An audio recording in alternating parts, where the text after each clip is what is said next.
जय हिंद दोस्तों, मेरा नाम है विवेक और आप देख रहे हो डेली रोजगार विद विवेक। मैं आपको बता दूं कि मैं रोजाना आपको 2 लेटेस्ट गवर्नमेंट जॉब के बारे में बताता हूं। जी हाँ, यहाँ पे जो पहली गवर्नमेंट जॉब है वो मैं आपको सुबह 10 बजे डेली रोजगार विद विवेक चैनल पे बताता हूँ, जिस पे अभी आप हो। दूसरी गवर्नमेंट जॉब की बात करें तो इसकी वीडियो दोपहर 3 बजे हमारे पुराने चैनल यानी कि मेन चैनल एग्जाम से हेड पे आती है। तो अगर अभी तक आपने एग्जाम सेट सब्सक्राइब नहीं करा है तो कर लेना, डिस्क्रिप्शन कमेंट बॉक्स में मैं लिंक दे दूंगा। और वैसे आप YouTube पे सर्च भी करोगे एग्जाम से हेड तो सामने आपके आ जाएगा। ये जो सिल्वर बटन आपको दिख रहा है ना, ये एग्जाम से हेड चैनल का ही है, ठीक है। तो ये भी सब्सक्राइब कर लेना और एग्जाम से हेड चैनल भी। बाकी चलिए अब हम गवर्नमेंट जॉब की बात करते हैं। दोस्तों, आप में से काफ़ी लोग चाहते हैं कि मैं आपको कोई ऐसी वैकेंसी बता दूं जिसमें 18 साल से कम वाली एज के भी अप्लाई कर पाएं। तो चिंता मत करिए, आज मैं आपके लिए ऐसी ही वैकेंसी लाया हूं। यहाँ पे 18 साल से कम वाले भी अप्लाई कर सकते हैं। सबसे अच्छी बात है कि सीटें काफ़ी अच्छी हैं, लगभग 2500 सीटें हैं और ऊपर से यहाँ पे बस 50% चाहिए, ठीक है। अगर आपके कम से कम 50% आए हैं तो आप इस वैकेंसी में अप्लाई कर पाओगे। और इतना ही नहीं, यहाँ पे जो एग्ज़ाम सेंटर है वो भी ऑल ओवर इंडिया रहेंगे, यानी सभी बच्चों को अपने अपने राज्य में एग्ज़ाम सेंटर मिल जाएगा।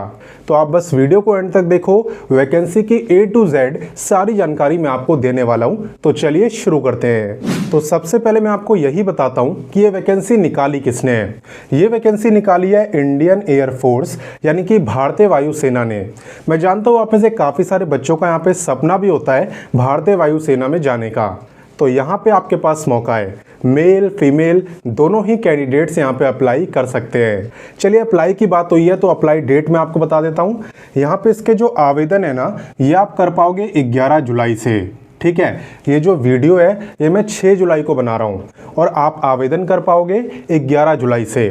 लास्ट डेट की अगर बात करें तो फॉर्म भरने की लास्ट डेट होगी 31 जुलाई। और बात करें कि यहाँ पे सीटें कितने रहने वाली है तो लगभग यहाँ पे 2500 सीटें रहने वाली है। तो सीटें काफ़ी अच्छी है। अगर आप थोड़ी भी तैयारी करते हो तो सिलेक्शन होने के चांसेस आपके हो सकते हैं। एग्ज़ाम की डेट भी यहाँ पे पहले से बता दी गई है। आपका जो एग्ज़ाम है वो 25 सितंबर को होगा। तो अच्छा खासा आप पे टाइम है। अगर आप अभी भी तैयारी करो तो भी आपके सिलेक्शन के चांसेस हो सकते हैं। बस आपको मन लगा के पढ़ाई करनी है, बाकी सिलेबस वगैरह सब कुछ मैं आपको बता दूंगा, ठीक है। फिलहाल के लिए मैं आपको इससे आगे लेके चलता हूं। अब नेक्स्ट हम बात करने वाले हैं एलिजिबिलिटी यानी क्वालिफिकेशन की।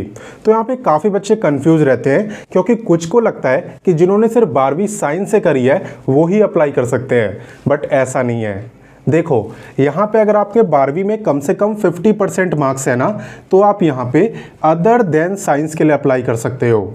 यानी कि 12वीं आपने साइंस से करी हो, कॉमर्स से करी हो या आर्ट से करी हो, अदर देन साइंस में कोई भी अप्लाई कर सकता है। बस एक बात आपको ध्यान में रखनी है कि 12वीं में कम से कम आपके 50% मार्क्स हो, ठीक है। और यहाँ पे जो आपका काम भी होगा ना वो रहेगा नॉन टेक्निकल। अब नेक्स्ट बात करते हैं साइंस वालों की। अगर आपने 12वीं साइंस से करी है तो आपके लिए अलग से भी वैकेंसी आई है। आप देख सकते हो यहाँ पे अगर आपने 12वीं में मैथ, फिजिक्स और इंग्लिश ये 3 सब्जेक्ट पढ़े थे और आपके कम से कम 50% मार्क्स थे तो आप यहाँ पे साइंस के लिए अप्लाई कर सकते हो। और साइंस वाला का जो काम है वो यहाँ पे टेक्निकल काम रहने वाला है। अच्छा, और मैंने एक और चीज़ देखी है कि यहाँ पे बच्चों के मन में काफ़ी कन्फ्यूज़न होती है कि ये जो वैकेंसी है ये परमानेंट होती है या कॉन्ट्रेक्चुअल होती है, क्या चक्कर है। तो देखो मैं आपको एकदम डिटेल में बताता हूँ। यहाँ पे स्टार्टिंग के 4 साल तो सबको रखा जाता है, सबको, यानी कि जो भी एग्ज़ाम को क्वालिफाई करेगा, सिलेक्ट होगा, उन सबको 4 साल सब रहते हैं, ठीक है। उन 4 सालों में जिसकी परफॉर्मेंस सबसे अच्छी होती है, ठीक है, जो एकदम डिसिप्लिन में रहता है, ऐसे बच्चों को यहाँ पे परमानेंट कर दिया जाता है। अगर मैं आपको डाटा के बेस पे बताऊं तो 100% में से 25% बच्चों को यहाँ पे परमानेंट कर दिया जाता है, ठीक है। कब? 4 साल बाद। तो आप ऐसा कह सकते हो कि ये जॉब कॉन्ट्रेक्चुअल भी है और परमानेंट भी है। ये डिपेंड करता है कि आप 4 साल में परफॉर्मेंस कैसी करते हो। बाकी सिर्फ क्वालिफिकेशन ही नहीं यहाँ पे देखी जाती, और भी चीज़ें देखी जाती है। चलिए उसके बारे में भी मैं आपको बताता हूँ। देखो यहाँ पे एयरफोर्स में वैकेंसी आई है तो आपका फिजिकल मेजरमेंट तो होना ही है। यहाँ पे अगर आप मेल हो तब आपकी जो हाइट है वो कम से कम 152 सेंटीमीटर होनी चाहिए, और अगर आप फीमेल हो तो आपकी जो मिनिमम हाइट है वो 147 सेंटीमीटर होनी चाहिए। अच्छा, और जो बच्चे मेल है ना, आप देख सकते हो मेल, ओनली मेल, इनकी यहाँ पे चेस्ट भी देखी जाती है। तो चेस्ट आपकी कितनी होनी चाहिए? कम से कम 77 सेंटीमीटर। और ये मैं आपको ऑलरेडी बता चुका हूँ कि आपकी ऑल इंडिया लेवल की वैकेंसी है, यानी कि इसके जो एग्ज़ाम सेंटर हैं वो आपको सभी राज्यों में मिलने वाले हैं। जब आप वैकेंसी में अप्लाई करोगे तो आपसे पूछेगा कि आपको एग्ज़ाम सेंटर कहाँ पे चाहिए, तो आप अपने अकॉर्डिंग प्रेफरेंस यहाँ पे दे सकते हो। ठीक है, तो चलिए आगे बढ़ते हैं। अब हम यहाँ पे बात करने वाले हैं सिलेक्शन प्रोसेस की। तो सिलेक्शन के लिए आपको बेसिकली 2 स्टेज क्वालिफाई करने होते हैं। सबसे पहला आपका ऑनलाइन एग्ज़ाम होता है। ऑनलाइन एग्ज़ाम का मतलब ये नहीं है कि घर से एग्ज़ाम देना है, एग्ज़ाम सेंटर पे जाओगे तो वहाँ पे कंप्यूटर पे आपका एग्ज़ाम होगा, इसे ही हम कहते हैं ऑनलाइन एग्ज़ाम। बाकी अगर मैं आपको सिलेबस बताऊँ, एग्ज़ाम पैटर्न बताऊँ, तो डिपेंड करता है कि आप अप्लाई किसके लिए करते हो। जैसे कि अगर आप यहाँ पे अदर देन साइंस के लिए अप्लाई करते हो तो यहाँ पे आपसे बेसिकली सिर्फ 2 सब्जेक्ट से क्वेश्चन पूछे जाएंगे, और वो है आपका रीजनिंग और जीके। ठीक है, और आपका जो एग्ज़ाम है वो भी बहुत छोटा सा है, सिर्फ 45 मिनट का आपका एग्ज़ाम है। वहीं पे अगर आप साइंस वाली पोस्ट में अप्लाई करते हो ना, तो आपसे 3 सब्जेक्ट से क्वेश्चन पूछे जाएंगे, और वो सब्जेक्ट हैं इंग्लिश, फिजिक्स और मैथ। और वो भी उस लेवल के क्वेश्चन होंगे जो आप ऑलरेडी पढ़ के आ चुके हो। 10वीं 12वीं लेवल के क्वेश्चन यहाँ पे होने वाले हैं।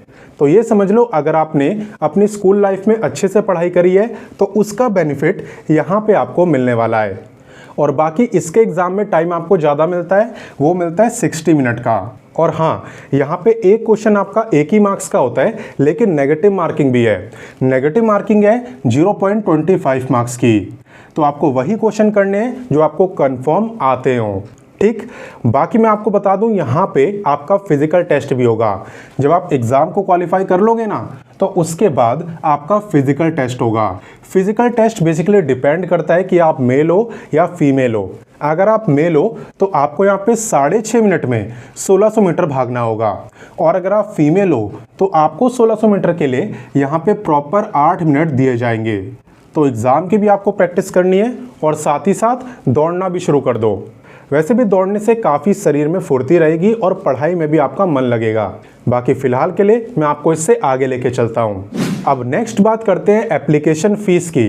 तो यहाँ पे आपको कैटेगरी वगैरह में कंफ्यूज होने की ज़रूरत नहीं है, क्योंकि यहाँ पे कैटेगरी से कोई मतलब नहीं है। आप जनरल के हो या रिजर्व कैटेगरी के, सबकी फ़ीस सेम है, और वो है आपकी 550। आप देख सकते हो सबकी फ़ीस यहाँ पे 550 ही रहने वाली है। क्लियर? तो चलिए आगे बढ़ते हैं।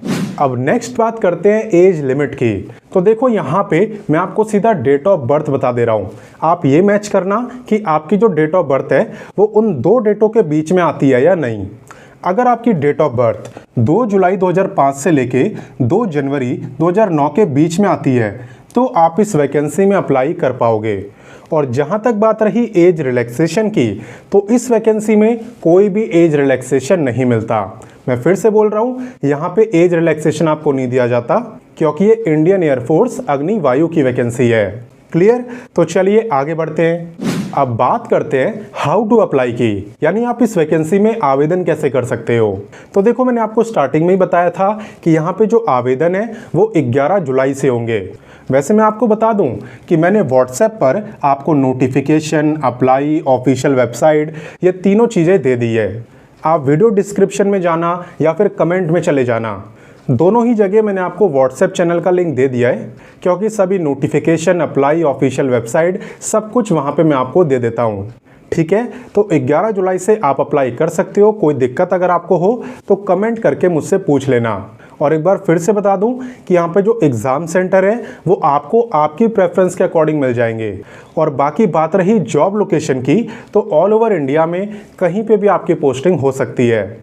बट हाँ, इस बात की सहूलियत आपको होगी कि हर जगह जो रहना है, खाना है, वो इंडियन एयरफोर्स की तरफ से आपको ऑफ़र करा जाएगा। तो ये भी काफ़ी अच्छी बात है, इतना भी मिल जाता है तो आराम हो जाता है। तो अपनी तरफ से मैंने आपको सारी जानकारी दे दी। फिर भी कोई डाउट हो तो कमेंट करके पूछना।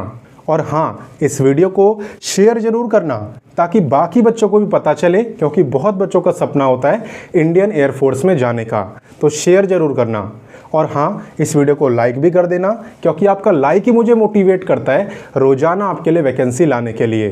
बाकी मिलते हैं आपसे नेक्स्ट वीडियो में फिर एक नई गवर्नमेंट जॉब के साथ, और तब तक के लिए जय हिंद, वंदे मातरम।